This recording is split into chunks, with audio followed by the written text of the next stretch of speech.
Selamat datang di channel Cerita Cinta, channelnya cerita cinta romantis. Sebelum lanjut, mohon dukungannya dengan like dan subscribe dulu. Dari menantu menjadi ratu, bagian 15. Kamu tahu, sejak aku lumpuh, tidak ada yang memperlakukanku seperti manusia utuh. Sampai kamu datang, ucap Ethan, lirih. Scarlett menoleh, matanya lembut. Makanya kamu jangan galak-galak, mungkin orang melihatmu seperti singa, candanya. Ethan tersenyum, aku masih heran kenapa kamu tahan dengan orang sepertiku. Kamu tahu juga keluargaku seburuk apa, kamu akan mendapat banyak masalah.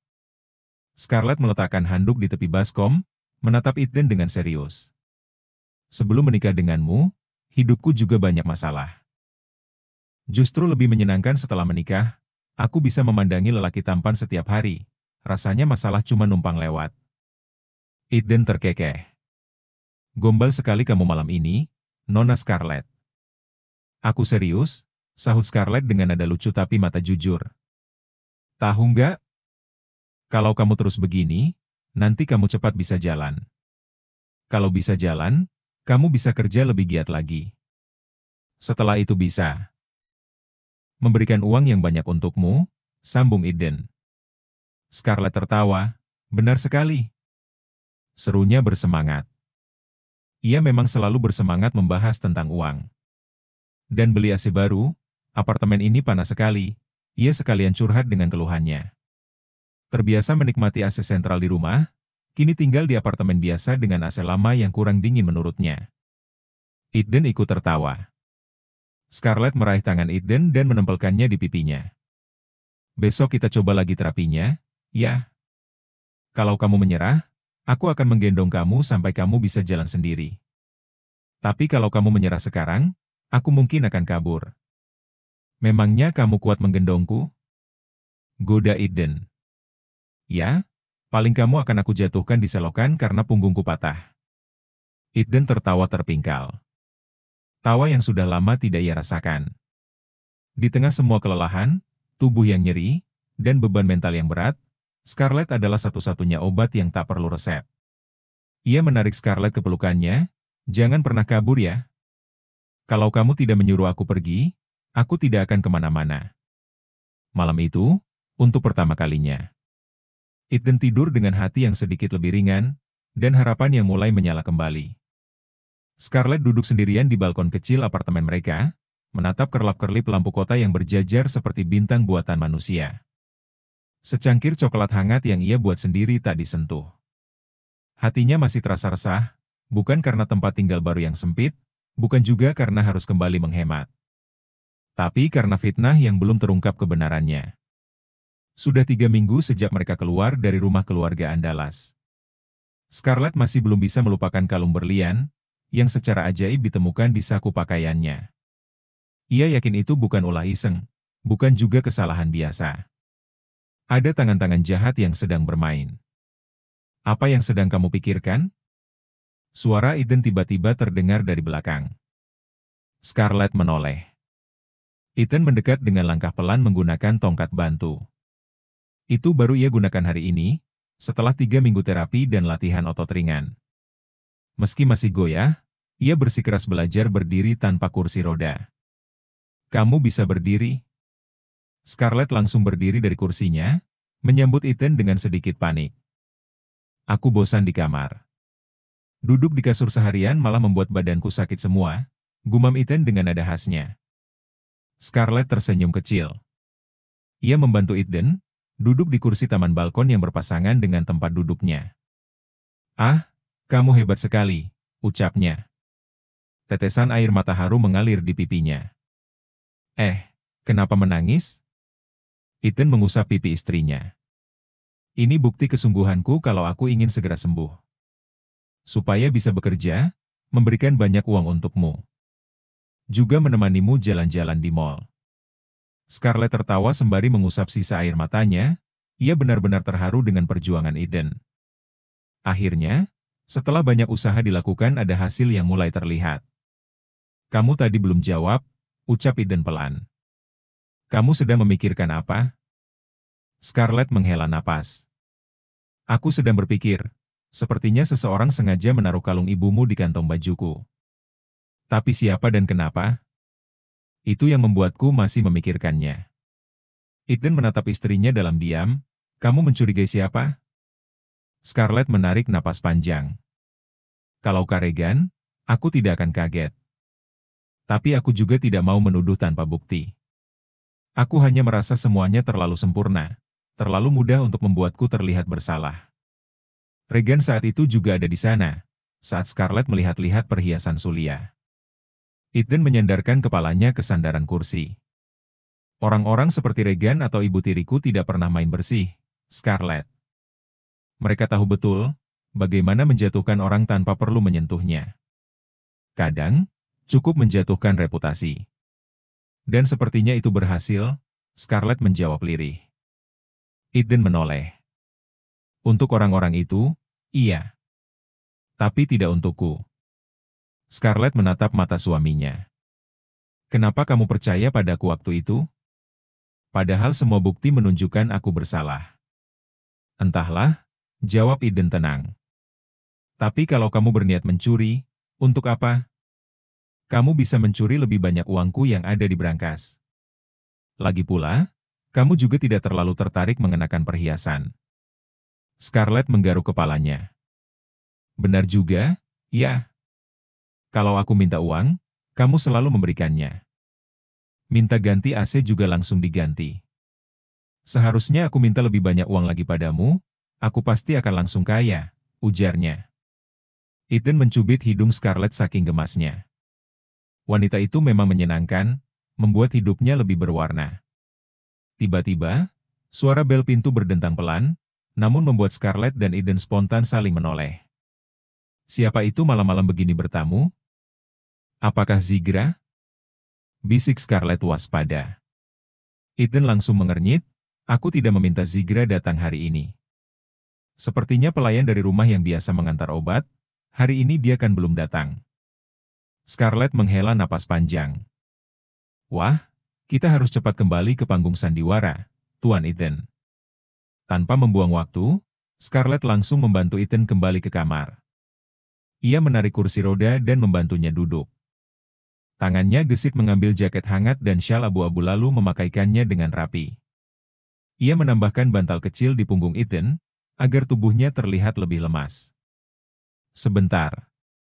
Aku poles dulu pipimu biar pucat, ucap Scarlett cepat sambil mengambil bedak dan sedikit concealer. Ia menepuk-nepukkan bedak ke wajah Eden dengan cermat. Eden hanya bisa menahan tawa. Kenapa pakai make up segala?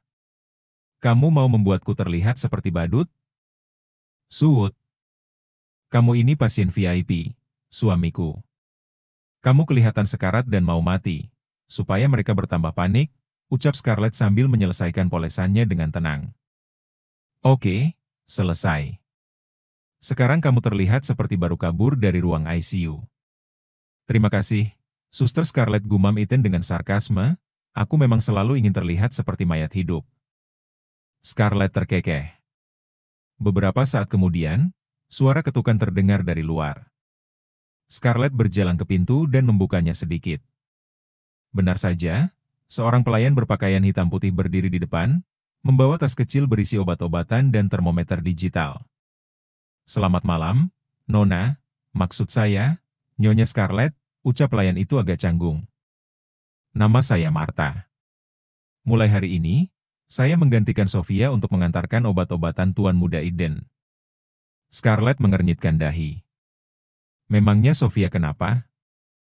Apa dia sedang sakit? Tanyanya penasaran. Ah, tidak, Nyonya.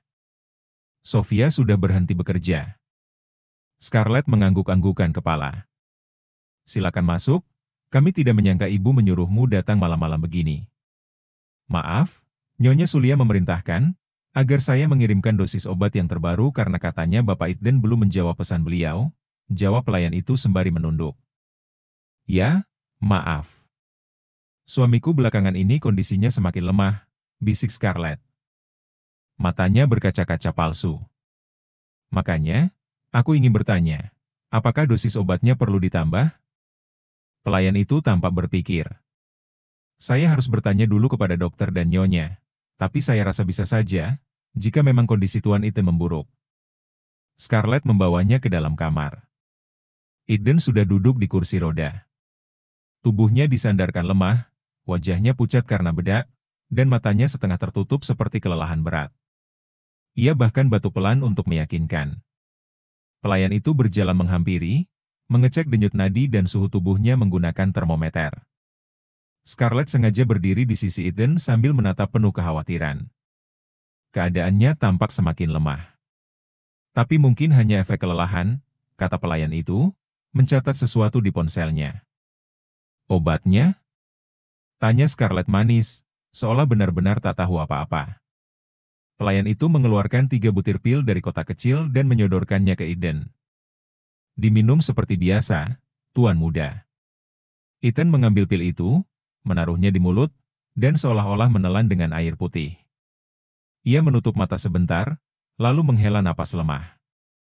Pelayan mengangguk. Nanti saya kabari Ibu Sulia, mungkin besok dokter bisa langsung datang. Terima kasih, ya, ucap Scarlett sambil mengantar pelayan itu hingga ke pintu. Begitu pintu tertutup dan suara langkah menjauh tak terdengar lagi, Scarlett berbalik ke Eden. Sudah? Bisiknya. Eden membuka mulutnya dan mengeluarkan ketiga butir pil dari bawah lidah, hampir ketelan tadi. Mereka bisa jadi aktor, tapi aku lebih pro, ujarnya dengan bangga. Scarlett mengambil gelas dan menyuruh Eden kumur. Aku benar-benar bangga padamu, aktingmu lebih meyakinkan dari drama Korea. Puji Scarlett sambil menepuk pipi suaminya. Kamu juga, cocok jadi sutradara, Eden membalas, lalu tertawa. Scarlett duduk di sisi ranjang, menyenderkan kepala ke bahu suaminya. Eden? Kenapa dokter yang katanya selalu memberikan resep obat itu tidak pernah muncul? Dia benar-benar dokter atau dokter gadungan? Tanya Scarlett penasaran. Ia heran saja, tidak seharusnya ada dokter yang menyalahgunakan profesinya untuk mencelakai orang. Dokter keluarga kami namanya Dokter Raka. Dia dokter yang ramah, sopan, dan sedikit bicara. Memang sejak dulu selalu menjadi dokter keluarga, bahkan sebelum aku sakit. Dia merupakan dokter spesialis rehabilitasi medik di Rumah Sakit Kencana Pratama, dan sangat sibuk. Sehingga jarang bisa berkunjung, kecuali jika kondisi darurat. Scarlett menyipitkan mata, nama itu sangat asing baginya. Tapi entah kenapa, dadanya terasa tidak nyaman. Dokter yang bahkan tidak pernah muncul, tapi punya kuasa atas tubuh suaminya? Itu bukan hal biasa. Langit siang itu sedikit mendung, angin bertiup pelan menyapu dedaunan yang berguguran di halaman kampus. Scarlett duduk di salah satu meja kantin, mengenakan blus biru muda dan celana bahan warna krem. Wajahnya terlihat tenang, meski pikirannya dipenuhi rasa penasaran yang tinggi. Ia menanti seseorang. Tak lama, seorang pria bertubuh tegap dengan kemeja putih dan celana hitam menghampirinya. Dosen farmasi kampus mereka. Arnold, duduk di hadapannya sambil tersenyum hangat. Terima kasih sudah mengundangku makan siang bersama, ujar Arnold seraya membuka wadah makan yang ia bawa sendiri. Sama-sama, Pak. Terima kasih sudah meluangkan waktu untuk bertemu denganku. Padahal jadwal Bapak pasti padat, jawab Scarlett dengan senyum ringan. Mereka mulai menyantap makan masing-masing, obrolan pun mengalir pelan. Jadi, bagaimana kabar, ayahmu? Tanya Arnold hati-hati. Obat yang dulu sempat aku peringatkan itu apa masih dikonsumsi? Scarlett menyentuh gelas minumnya. Obatnya, sudah tidak diberikan sebanyak dulu. Ia berkata pelan, nyaris berbisik. Seolah dengan cara itu ia bisa menenangkan hatinya sendiri karena sedang berbohong. Sekarang kami ganti dokter. Obatnya masih diberikan, tapi dosisnya dikurangi perlahan. Katanya tidak boleh langsung dihentikan, bisa berefek buruk. Arnold mengangguk pelan, terlihat puas dengan jawaban itu. Itu saran yang benar, penghentian mendadak bisa menyebabkan withdrawal. Aku lega mendengarnya. Scarlett tersenyum kecil, kami juga sudah mulai terapi seperti yang Bapak sarankan. Perkembangannya lumayan baik, sudah ada kemajuan. Syukurlah, Arnold terlihat tulus senang. Obat itu tidak main-main, Scarlett. Penggunaan yang terlalu lama bisa memicu kecanduan dan kerusakan sistem saraf. Untung kamu, maksudku, ayahmu sudah mulai lepas. Scarlett hanya mengangguk, berusaha tidak membeberkan bahwa yang ia bicarakan sebenarnya adalah Eden. Mereka kembali makan, suasana sempat hening beberapa detik sebelum Arnold membuka topik baru. Boleh aku tanya sesuatu, yang agak pribadi? Scarlett berhenti mengaduk nasi gorengnya. Kalau aku tidak bisa menjawab, aku minta maaf. Arnold tertawa kecil. Tenang saja, aku hanya penasaran, kenapa kamu menikahi lelaki lumpuh itu? Apa kamu benar-benar mencintainya? Atau kamu sedang sangat butuh uang? Pertanyaan itu membuat Scarlett diam beberapa detik. Ia mengangkat wajah, menatap Arnold dalam-dalam. Bersambung.